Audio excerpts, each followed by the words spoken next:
The sky over Mars fractured like glass. A ripple tore through its thin atmosphere as Concorde warships uncloaked in perfect geometric formation, 32 vessels, each the size of Earth's capital cities, their hulls glinting with contempt.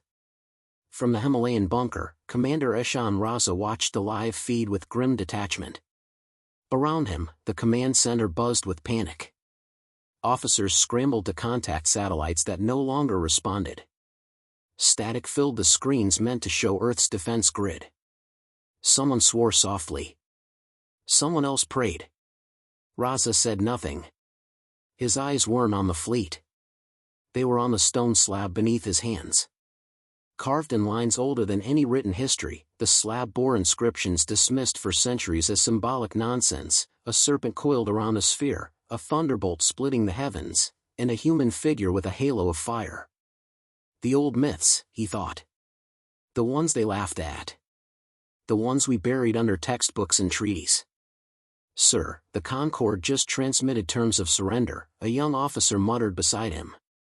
Her voice was tight. "They've given Earth 30 minutes. Raza didn't look up. "What did Clivax say this time?" "He called us fossil-worshipping primates and said we have one chance to kneel or be erased." A thin smile ghosted across Raza's lips. "Then we're right on schedule." The officer blinked. "Sir?" He stood slowly, brushing dust from his fingers. "Get me a direct link to the Prime Council. And prep the ignition matrix." "Sir, that system isn't even." "Do it," he said, voice low but sharp. "Now." The room stilled. The officer hesitated only a second longer before turning to relay the order. Beneath their feet, the mountain shuddered. 20 years ago, Eshan Raza had been the youngest rising star in the Earth space fleet, a tactician praised for precision and control. But after a routine mission to a Martian dig site, everything changed. They had found stone tablets buried 3 kilometers down, sealed in vacuum chambers within chambers. The texts weren't in Sanskrit. They were pre-Sanskrit. No one could translate them, except Raza. Not through language, but through recognition. He'd seen the symbols before, in his grandmother's bedtime stories. He didn't sleep for 3 days after decoding the first one. Vritra. The dragon. The consumer of light. The creature slain by Indra in myth. Except here, in these texts, Indra was not a god. He was a scientist. A warrior priest who'd sealed Vritra beneath the earth because it could no longer distinguish enemy from ally. Raza left the fleet a week later. They called him a fanatic. A deluded academic. He didn't care. He built a team. He studied. He followed the myths. And he found this place, a temple disguised as a mountain, built by hands thousands of years ahead of their time. And now, as alien warships blinked into Earth's orbit like locusts, the last piece was finally in place. "Council link is open," the comms officer said. The screen lit up. 12 faces stared back, Earth's leaders, filtered through lag and tension. "Commander Raza," Chairwoman Lin began, "we told you explicitly not to activate any ancient technologies without committee approval." "Then this is me ignoring your committee," Raza said. "Eshan," another voice warned. "The Concorde is demanding immediate surrender. This isn't the time for mysticism." "It's not mysticism." Raza stepped aside, revealing the glowing slab. "It's science we forgot. Technologies written in metaphors. Algorithms masked as folklore." A pause. "We have 30 minutes, Madam Chair. And I can give us a fighting chance." The screen wavered. "Proceed," Lin said, her voice barely above a whisper. In the depths of the bunker, gears long rusted moved. Crystal pylons lit with pulses of violet energy. The glyphs on the slab rose and hovered, rearranging in midair until they resembled a dragon curling around a human core. A low hum filled the air. Raza took a breath and placed his palm on the slab. Nothing. Then everything. His mind filled with images, cities floating above oceans, battles fought with sound, memories not as but human still. Vritra's voice came next, not a voice of words, but of intent. Who summons me from sleep? Raza gasped. Blood dripped from his nose. I am Eshan Raza, human. I seek your strength. Earth is under threat. And do you wield the truth? He swallowed. I understand now. Myth was never fiction. It was encryption. Silence. Then. You speak as one ready to die. The mountain groaned. The air trembled. The slab exploded in light. Far above, in orbit, Strategos Clivax leaned forward on his throne of bone and brass. His aide adjusted the holodisplay. The humans are powering something beneath the Himalayas, the aide said. Let them, Clivax replied, baring sharp teeth. They have myths. We have annihilation. He turned to the comlink. Fire the first warning shot. Let them see what belief gets them. Back on Earth, Raza stood at the edge of the chamber as winds howled through metal vents. The seal was breaking. A great shape stirred beneath the floor, coils, heat, breath. Officers watched in stunned silence as ancient conduits lit pathways no one remembered building. The voice returned. Calm. Final. One more question, human. Will you be my anchor? Raza closed his eyes. Yes. A whisper, then a roar. Then we begin. In orbit, Concorde battleships fired. The beams struck Earth's atmosphere. Then stopped. Not dissipated. Not deflected. Absorbed. The Himalayas lit up like a second sun. And from within that ancient range, a shadow rose, vast, serpentine, burning with the memory of legends. Human myths had awakened. And the Concorde had just declared war on one. The winds howled like wounded spirits. Deep within the ancient Himalayan bunker, the chamber had become something alive, walls breathing, energy pulsing, dust suspended midair like glitter in a storm. Lights flickered. Vibration rippled through stone and bone alike. Commander Eshan Raza knelt, one palm still pressed to the glowing slab, now fractured but functional. His body shook, but he didn't let go. Not yet. Not until the link was fully forged. Vitals spiking, someone shouted. He's seizing. No, came a quiet correction from the AI medic nearby, he's synchronizing. The air grew thick with presence.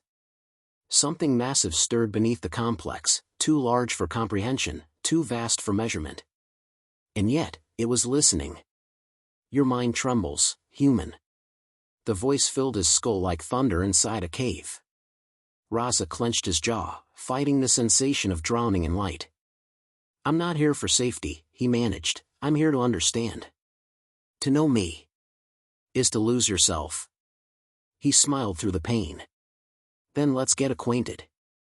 In the command deck above, chaos had given way to reverent silence. The myth, the weapon, was no longer just a theory. It was active. It had a voice. Telemetry reports a massive surge, a technician whispered. Gravitational resonance in the surrounding area just jumped 6,000%. Orbiting Concorde ships are adjusting course. They're afraid, said the prime chairwoman over the comms. What are they seeing? The tech turned, pale. They're seeing a dragon.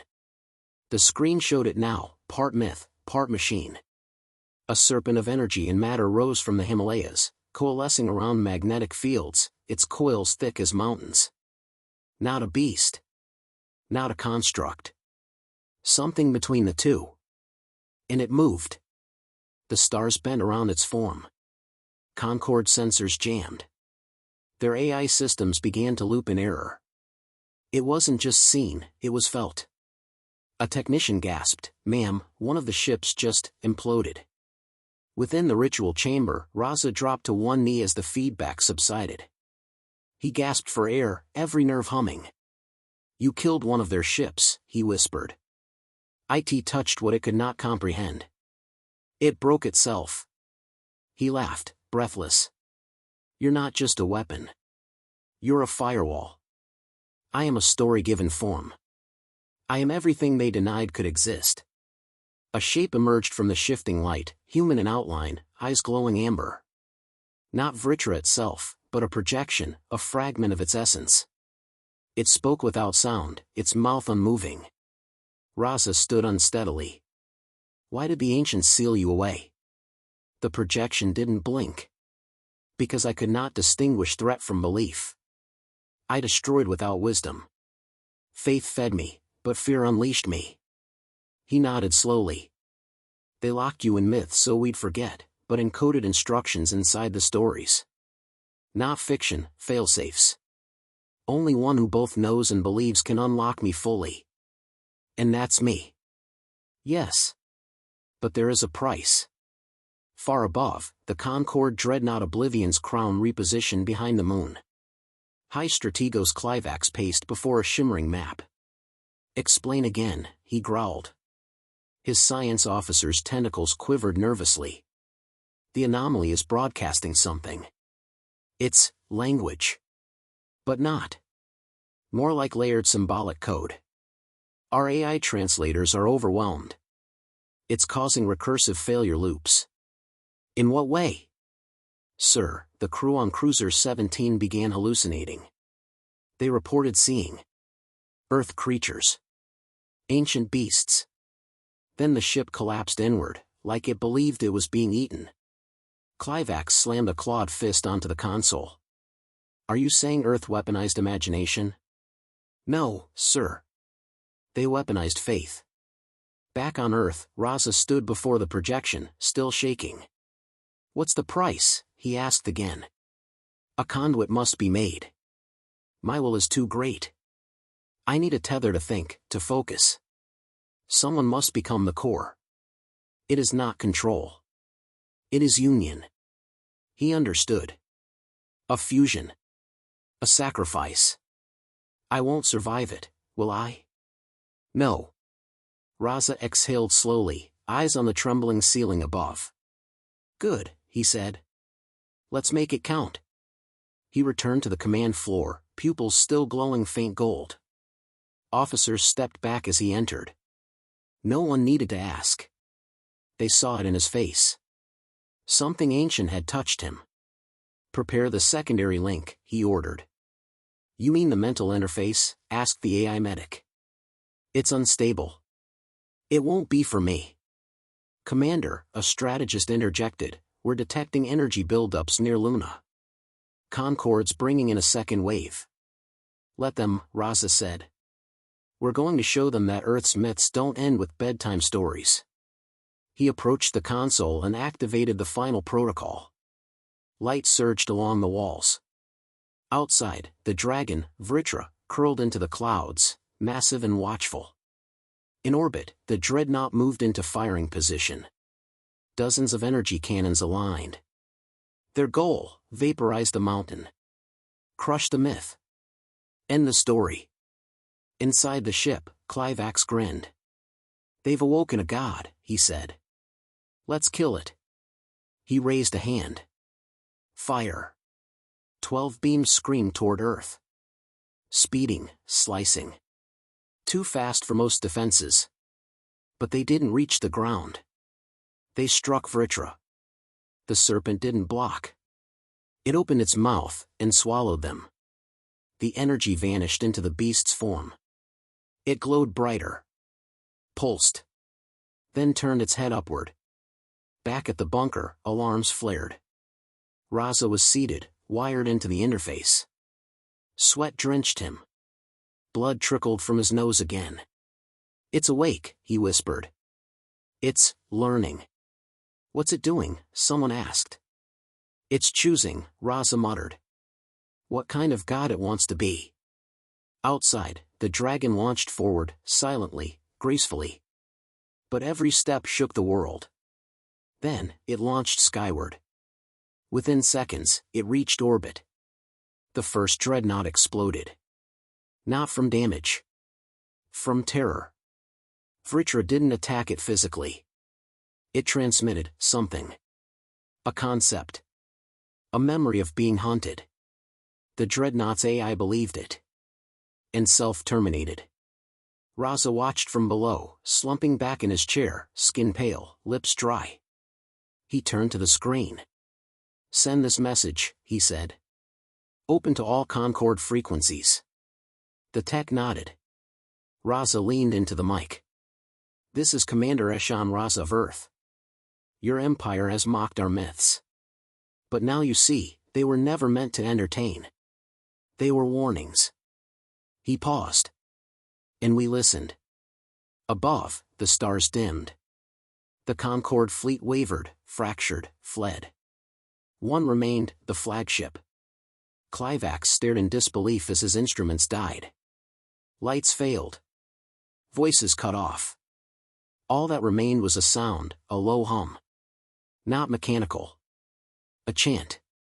On Earth, Vritra coiled above the clouds, silent once more. But it was watching. And it was hungry. The stars flickered unnaturally. Not from distance, but distortion. Vritra's breath rippled through orbit like a living current, bending light and warping time. Ships that remained in formation trembled on the edge of retreat. Yet one vessel, Oblivion's Crown, held position. High Strategos Clivax stood rigid on his command deck, claws curled around the rail. His voice was a low snarl. "Explain why we're still here." The technician answered with a shiver. "Because, we can't move, Strategos. Not from external force, our navigation systems are interpreting the space around us as non-existent." Clivax's eyes narrowed. "They've turned our sensors into blindfolds." A pause. "And the crew? Some are hearing things. Ancient languages. Seeing visions. My lord, some are praying." Earth's command center was no longer chaos, but ceremony. Instruments glowed with unearthly frequency. The light was dim and golden. Sacred, even. Commander Raza sat upright in the interface chair, flesh pale, veins aglow with something more than blood. His voice, though hoarse, was steady. "I feel it all now. Not just Vritra. The shape of the weapon. The shape of belief." Chairwoman Lin appeared on the holoscreen. "What's our next move?" "We end the war," Raza said. "With what?" He stood slowly, every step a battle. "With a story." Outside, Vritra coiled through the sky like a god returning to judgment. Its presence no longer inspired panic among humans, it inspired silence. Reverence. Awe. Vritra was no longer just defending Earth. It had started to remember. Its coils shimmered with images, indistinct shapes that flickered like memories. Elephants crowned in silver. Thunderbolts hurled from painted skies. A woman of flame dancing above mountains. Stories, millions of them, etched into light. Humanity had not created Vritra. It had remembered it. In orbit, Clivax made his move. "Open direct channel," he barked. "To Earth." To that abomination. The comms opened. Static crackled. Then came Raza's voice, quiet but crystalline. "You've chosen not to run." "I don't run from illusions," Clivax spat. "You've tricked your species into worshipping code and shadows." "No," Raza replied. "You mistook silence for ignorance. Belief for weakness. And now, you stand before the one thing your kind can't process, truth beyond logic. You're bluffing.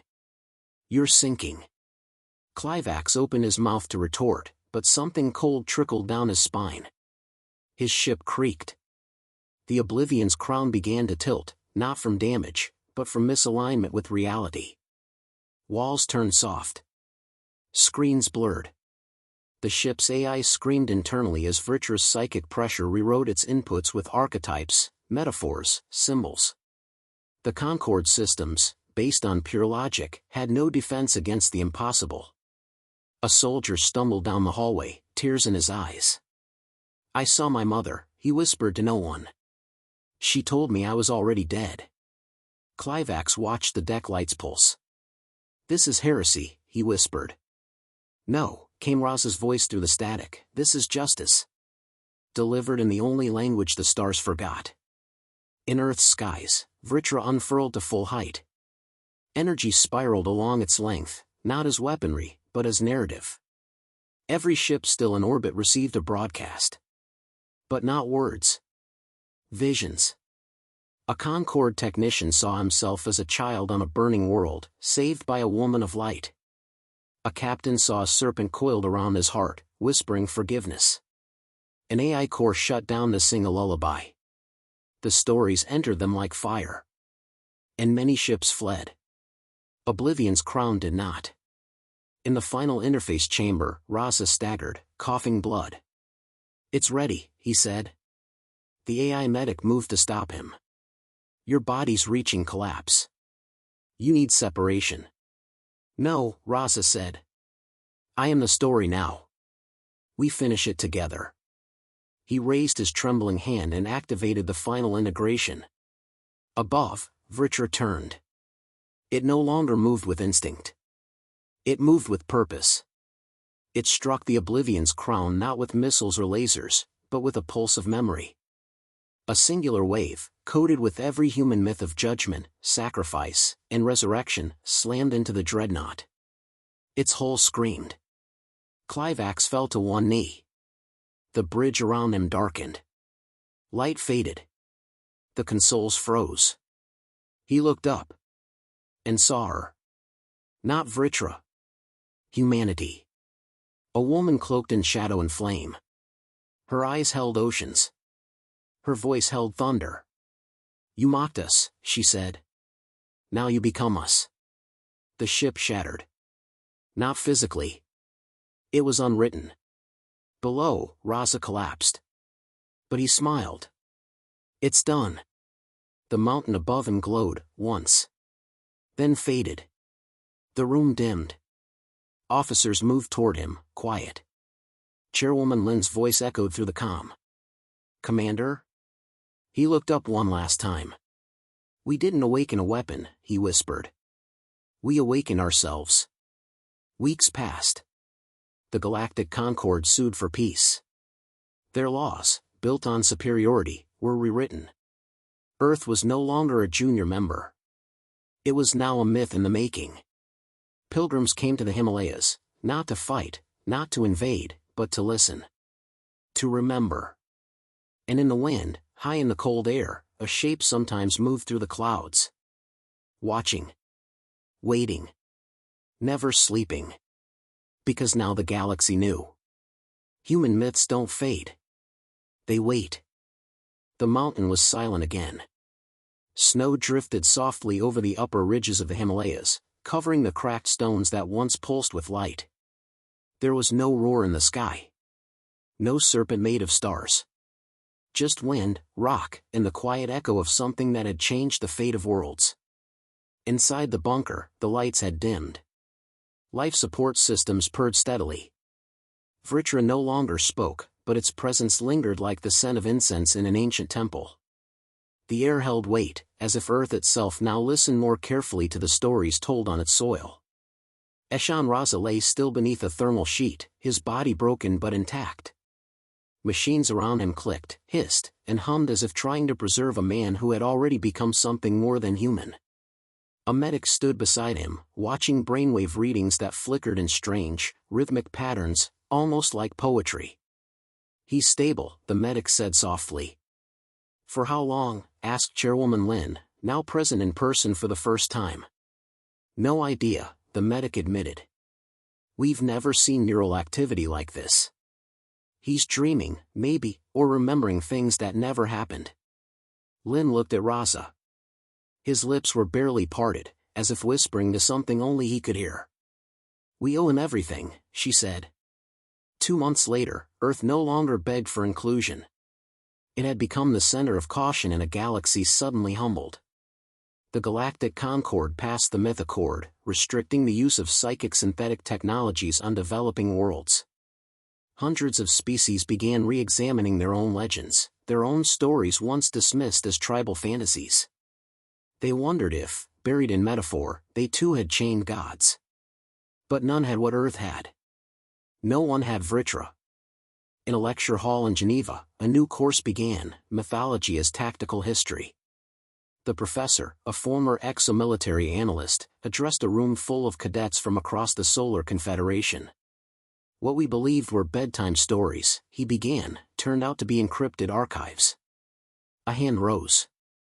Sir, was Vritra truly a machine? Or something else? The professor smiled. Wrong question. Vritra wasn't just a machine. It was an echo. A defense system born not just of science, but of belief, of pattern recognition encoded in faith. Another hand. Do we still have access to it? Silence. Then, with a faint smile, the professor answered, let's just say. Vritra listens. And waits. Like any good story. On a quiet hillside outside the now declassified bunker, children gathered for the first Earth Myth ceremony. No military uniforms. No alien diplomats. Just campfires, hot drinks, and stories whispered beneath the stars. A girl with curly hair held her little brother's hand. Is it real? He asked. She pointed to the sky. A faint shimmer curled behind the clouds, just for a second. Does it matter? She said. It remembered us. Inside the Earth History Archives, a team of cultural linguists studied the remains of the Vritra chamber. They weren't decoding weapon schematics, they were tracing story structures. Each glyph aligned with ancient poems, epic cycles, even lullabies. This one here, one researcher said, matches a verse in the Rig Veda. Which means? It means we've been carrying instructions for 8,000 years without realizing it. Another leaned forward. What if there's more? The room fell silent. Because everyone knew. There was. Eshan Raza's body eventually gave out. His heart slowed. Machines warned. But something in the room changed before the final beat came. The walls shimmered faintly. And then, his eyes opened. Not wide. Not glowing. Just, awake. He turned his head and saw Chairwoman Lin sitting beside him, tears in her eyes. I thought we lost you, she whispered. I was never gone, he said, voice cracked like old stone. Just, between pages. What do you mean? I was in the story. Listening to how it ends. And? It doesn't. Later, during the Galactic Assembly's first visit to Earth post-Vritra, Clivax stood before Raza, no longer sneering, no longer armed. His imperial robes were replaced with a humble gray tunic. His eyes looked older. Your kind, he said slowly, taught us that stories are not decorations. No, Raza replied. They're warnings. Weapons. Seeds. The alien bowed his head. I want to learn. Raza offered a smile, thin and tired. Then start with listening. On Earth's new monument, carved into the base of the very mountain that had once housed Vritra, 12 words were etched in every known language of the Concord. They laughed at our myths, until their starships fell to one. And beside those words, no statues stood. No image of the dragon, or Raza, or any hero. Just a single flame, burning eternally. A symbol not of destruction, but of remembrance. In time, Earth would return to its rhythms. Children would play. Pilgrims would visit the mountain. Myths would be told, not as fantasy, but as living archives. And high in the quiet skies, when storms gathered or stars aligned just right, travelers claimed they saw a shadow spiraling between clouds. It never attacked. It never landed. But it always moved with purpose. As if protecting something precious. As if guarding a memory. As if watching the storytellers who had once forgotten themselves, until the stories remembered them first.